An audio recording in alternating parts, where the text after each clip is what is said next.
are powerful and they're all created in the mind.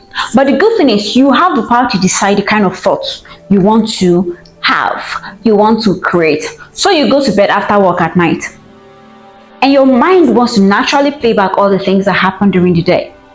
And your mind sometimes tends to think towards the negative. So, especially if you have been a negative thinker for a while. So your mind is like, did you see what Kelvin said to you? No, that wasn't nice. You need to do something about it.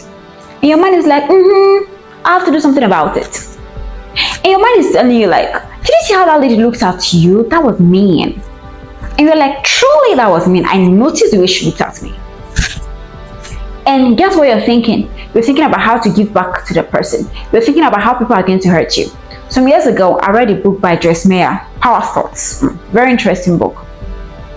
And she was like, there were days in her early years, she wakes up on the bed and all she's thinking about is how people are going to hurt her, how this person is going to hurt her, and how she's going to get back at that person, how this other person is going to hurt her, and how she's going to react to the person. And guess what? She wakes up from bed as early as it is already grumbling. She wakes up already offended. And that was what she got exactly. Because the things you create in your mind determine the reality of things you see. And that is very true. So your mind is a creative space, because as much as you think in a particular direction, you start behaving in that particular direction over time. If you keep thinking about something over time, guess what? Your mind has the power to compel that thing to come into reality. So if you are thinking about negativity a lot of times, your mind is full of negative thoughts, guess what? A lot of negative things will be coming to you, because your mind attracts them. So ask yourself, what kind of thoughts am I creating today? What kind of thought am I cultivating today? You want to cultivate thoughts that are healthy. You want to cultivate thoughts that are helpful. You want to cultivate thoughts that will help to lead you to where you really want to be. You want to create thoughts that helps you to be favored. And you're not creating thoughts of people fighting with you. You want to create thoughts where people favor you, right? So you can tell yourself, this is the kind of thoughts I want to create. Irrespective of what is going around me, these are the thoughts I want to cultivate in my mind. And the thing is, when you have healthy thoughts, guess what? Your body is healthy itself.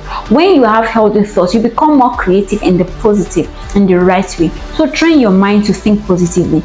Train your mind to think the word of God. Train your mind to think in line with where you were going to. So by the time you are going back to bed, do this. Instead of thinking about all the negative things that happen and all the negative things you are going to say and all the bad things, think about what you want to see. Think about the kind of person you want to be. Think about how you want to respond. One of the things I started telling myself recently was the fact that I refuse to react by emotions or impulse. I choose to respond by wisdom. I choose to respond with wisdom. And so whenever I'm confronted with a situation, sometimes I would just want to react. And I'm like, that thought just comes to me, respond with wisdom. So what I do is I calm down for the next couple of seconds and I'm like, what should I do? And I've seen that really help me. So put your thoughts together, ask yourself, what kind of person do I want to be? Then start thinking in line with that.